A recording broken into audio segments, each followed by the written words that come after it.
Pour plusieurs, le web est une jungle, un endroit dangereux où il vaut mieux se cacher plutôt que de se faire voir. Est-ce votre cas? Si oui, autant fermer boutique tout de suite. Pourquoi? C'est le sujet du jour. Les médias sociaux en affaires est votre rendez-vous hebdomadaire pour en connaître davantage sur les différents réseaux sociaux et les plateformes de création de contenu dans un contexte d'affaires. Chaque semaine, je, Amélie Delobel, répondrai à une question thématique qui vous permettra d'appliquer concrètement ces conseils pour votre entreprise. C'est parti! Salut et bienvenue sur les médias sociaux en affaires pour cette 105e émission, alors que je réponds à la question « Pourquoi avoir peur de créer du contenu sur le web ?» Mon intro qui a pu sembler peut-être un peu cru ou direct, mais sincèrement, je le pense, en 2022, à notre ère, il faut être présent sur le web, il faut se faire voir, il faut se faire connaître. Et si on ne se met pas de l'avant, on sait, les gens s'attachent beaucoup plus à une personne, à un individu qu'à un produit ou un service. Donc, si on ne se met pas de l'avant, si les gens ne reconnaissent pas notre visage, ça va être très difficile de se démarquer parmi la masse de produits et services présents sur le web, peu importe notre domaine d'expertise. Donc, c'est pourquoi il est important justement, en fait, c'est ça, de créer du contenu pour se faire découvrir. Cependant, je vous assure, c'est normal d'être gêné, c'est normal si vous n'êtes pas à l'aise. D'ailleurs, de mon côté, oui, j'adore créer des épisodes de podcast comme vous pouvez le voir, je n'ai aucune difficulté à parler. Je peux faire des publications, je vais partager par moments des images bien sûr aussi, mais comme de mon côté, j'utilise très peu la vidéo, donc pour différentes raisons, peut-être un peu la gêne effectivement. Il faut dire que j'aime beaucoup justement la beauté de l'audio du podcasting. Donc, c'est pourquoi c'est vraiment mon outil numéro un. Et en fait, si vous ne créez pas encore du contenu, c'est correct, mais pensez justement à un outil qui va vous rendre à l'aise. Donc, si vous ne voulez pas vous tourner vers la vidéo, le podcast pourrait peut-être être une super solution en attendant peut-être de justement passer par-dessus cette gêne-là et de créer de la vidéo. Et en choisissant justement vos façons de créer du contenu, bien évidemment, soyez gentil avec vous-même. C'est normal, vous allez faire des erreurs. Je continue d'en faire, même ça fait des années que je crée du contenu. Et en fait, il y a de très, très, très fortes chances que je vais continuer d'en faire juste à temps que j'arrête de créer du contenu. Donc, vraiment, c'est important de savoir passer par-dessus ça, mais aussi, bien sûr, d'apprendre pour, après ça, bonifier un peu le tout, bien sûr, en cours de route. Un autre point qui m'a été parvenu en fait en disant « Ah, mais ça me stresse justement de créer du contenu. » Donc, bien sûr, la vidéo est revenue souvent, mais ce qui a causé des craintes à plusieurs personnes, c'est « Mais qu'est-ce que je fais si je reçois des commentaires négatifs, si justement j'ai de l'air ridicule? » Eh bien, c'est normal.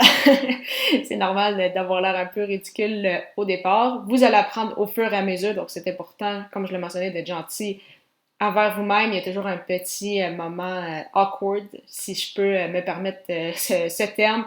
Même les grands du web que vous écoutez présentement, je pense par exemple à Gary Vaynerchuk, si vous regardez ses premières vidéos sur le vin au milieu des années 2000, c'est très ordinaire. Donc, il a commencé, il a appris et bien évidemment, là, c'est rendu le géant du web qu'on connaît aujourd'hui. Et pour ce qui est des commentaires négatifs, sachez une chose, c'est que ces commentaires-là ne viennent jamais de gens qui font mieux que vous. Jamais des grandes personnalités connues du web, jamais des gens qui réussissent vont venir vous faire des commentaires négatifs sur votre plateforme. Donc, c'est important de garder ça en tête. Ce sont souvent des fameux bots, des faux comptes ou des gens qui, justement, vous voient essayer de sortir, de vous démarquer et voient probablement leurs propres craintes et donc décident pour, justement, se protéger de vous insulter. Une petite anecdote en lien avec cela. Donc, j'ai commencé à écrire, en fait, sur le web au début des années 2010. Donc, j'avais à ce moment-là environ 13-14 ans, donc début du secondaire. Et Pour les gens au Québec, vous allez peut-être reconnaître un peu ça. Donc, c'est en 2010-2011, la fameuse saga des gardiens de but du Canadien de Montréal, Jaroslav Halak versus Carey Price. Donc, là, la grande question, c'est de savoir, qui doit-on garder? Puis après ça, bon, comme on le sait, l'histoire, Jaroslav Halak a été échangé, Carey Price est resté, mais quand même, les commentaires en ce sens qui n'étaient pas d'accord avec cette décision-là ont fait rage. Et moi, à 13-14 ans, qui écrit un peu sur ce sujet, qui amène des points avec des statistiques et qui me faisait vraiment insulter comme si j'étais la pire personne sur Terre, alors que j'étais juste une gamine, en fait, de 13-14 ans qui écrivait sur le sport parce que j'aimais écrire et j'aimais le sport. Disons que très rapidement, j'ai vu que effectivement les gens sur le web, en fait, ne savaient peut-être pas que j'avais cet âge-là de un. Il y en a peut-être que ça serait gardé une petite gêne. Et de deux, en fait, peu importe ce qu'on va faire, ça va déplaire à des gens. C'est mieux vous se concentrer sur les commentaires positifs. Donc, vraiment, vous n'avez pas de crainte à avoir à ce niveau-là, où on apprend bien sûr un peu à se forger une petite carapace, mais vraiment, les commentaires positifs qui sont beaucoup plus présents que les commentaires négatifs, parce que, comme je le mentionnais, ceux qui vous insultent sont rares. En fait, ce ne sont jamais ceux qui font mieux que vous, parce que ceux qui font mieux que vous ont d'autres choses à faire que de bâcher, si je peux dire, sur des nouveaux dans le milieu. Donc, vraiment, gardez ça à l'esprit. Un troisième point, donc, pourquoi des fois des gens ont peur de créer du contenu sur le web, c'est qu'ils trouvent que leur domaine n'est pas très sexy. Ça me ramène au premier point quand je mentionnais, c'est que les gens, au départ, vont acheter de vous, pour vous, peu importe quel est votre produit ou votre service. Donc, c'est pourquoi c'est vous que vous devez mettre de l'avant pour bâtir des relations avec des clients potentiels. Je pense, par exemple, à des gens dans l'immobilier qui peuvent créer un podcast. Donc, par exemple, je pense à Cyril Guérard qui a justement un podcast sur l'immobilier. Il y a des comptables qui réussissent à se démarquer avec des vidéos sur TikTok. Donc, vraiment, trouvez les médias avec lesquels vous êtes à l'aise et peu importe ce que vous faites, créer du contenu et aller bâtir des relations. Et le dernier point qui est aussi un élément qui revient en fait tout le temps et qui revient même avec les gens qui créent déjà du contenu, c'est le fait de ne pas aimer vendre. Donc, il n'y a pas beaucoup de gens qui aiment ça vendre. Pour être très honnête, personne, même moi, on n'aime pas quand on a l'impression de faire un pitch de vente pour justement offrir nos produits ou services. Cependant, encore une fois, gardez à l'esprit que si vous croyez en ce que vous vendez, en vos produits, en vos services que vous offrez à votre persona, c'est que vous savez que ça peut les aider, ça peut les impacter, ça peut peut-être même changer, transformer leur vie. Donc, en fait, vous leur rendez service quand vous leur proposez ça. Vous forcez personne à les acheter. Vous n'avez pas un fusil sur leur tempe en disant « vous devez acheter tout de suite ». Pas du tout.